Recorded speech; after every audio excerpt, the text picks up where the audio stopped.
The risk SimTable function is often used to test several values of a decision variable so that a best value can be found.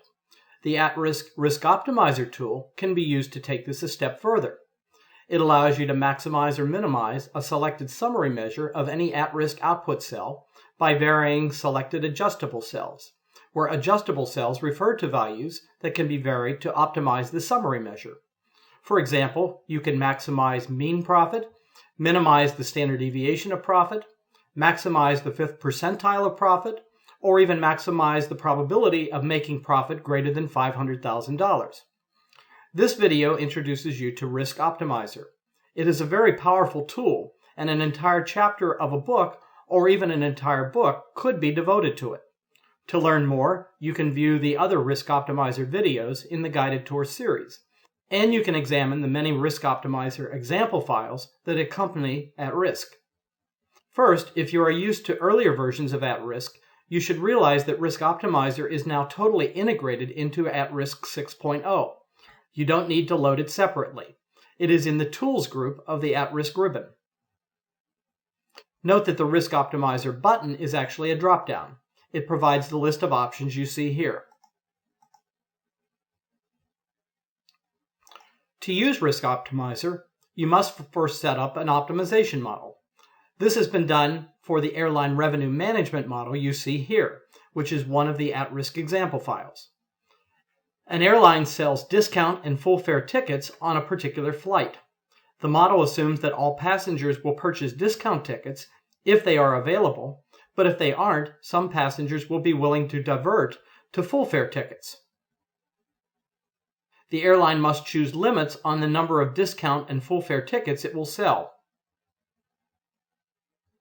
It doesn't want to sell too many discount tickets because this will limit revenue from passengers who would be willing to divert to full fare tickets. Also, it doesn't want to sell too many full fare tickets because of potential overbooking. The model has been set up correctly, as you see here.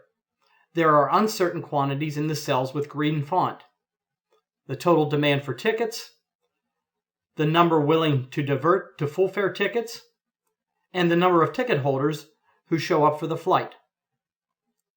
The decision variables are in the cells with blue font. Any values can be entered initially. The single at-risk output cell is the profit cell. The goal is to use RISKOptimizer to find the values of the decision variables that maximize mean profit. To do this, you click the RISKOptimizer drop-down on the at-risk ribbon and select Model Definition. Then you fill out the dialog box as shown here. You must specify, first, whether to minimize or maximize. Second, an output cell, the profit cell. Third, a summary measure of that output to optimize. Mean has been chosen here, but as you can see, there are many other choices. Fourth, the adjustable cells and bounds on them. And fifth, any constraints. In this model, the goal is to maximize mean profit. The adjustable cells are the ticket limits in cells C19 and C20, and suitably wide bounds have been specified for them. Also, they are required to have integer values. Finally, there is a single constraint, used here mainly for illustration, that the 5th percentile of profit must be at least $10,000. In terms of adjustable cells, you actually have three choices under the values drop-downs: any, integer, or discrete. The any option allows a continuum of decimal values. The discrete option, with a step size of 5, say, would allow only the values 0, 5, 10, 15, and so on. This option can be used to speed up the optimization. To illustrate the mechanics, I will delete and then add an adjustable cell and the constraint. So I will delete this one, and I will add a new adjustable cell, C20. I'll put bounds and I will require this to be integer. For the constraint, I will delete it and add it back. I'll describe it as percentile for profit. It's based on profit. The measure is the percentile, 5th percentile, and I want this to be at least $10,000. There is the constraint. When you click OK on the model definition dialog box, nothing happens, at least not yet.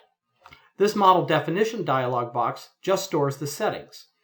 To actually perform the optimization, you will select Start from the RISKOptimizer dropdown.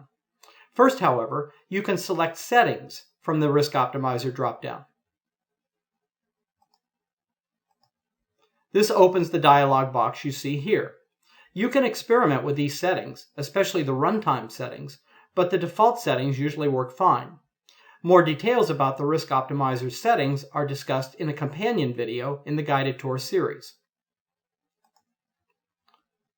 Now you can select Start from the RISKOptimizer dropdown to perform the optimization.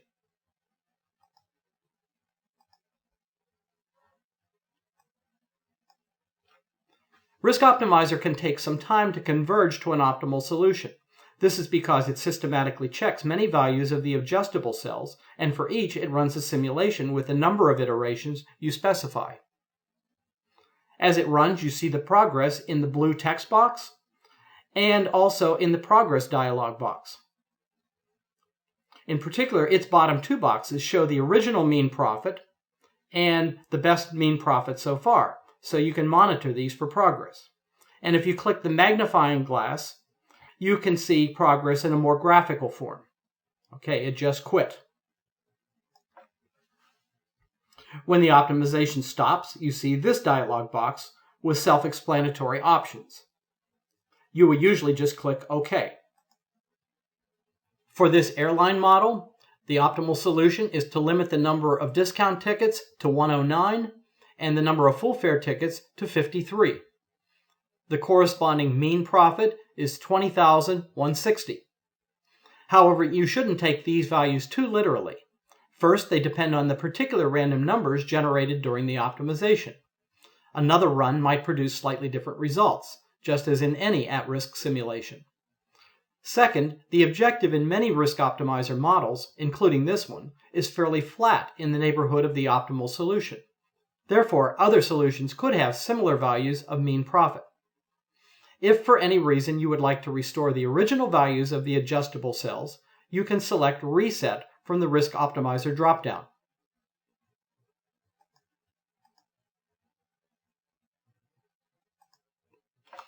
If you look again at the model definition dialog box, you see that it shows Recipe above the adjustable cells. This is one of several solving methods available in RISKOptimizer, and it is by far the most common.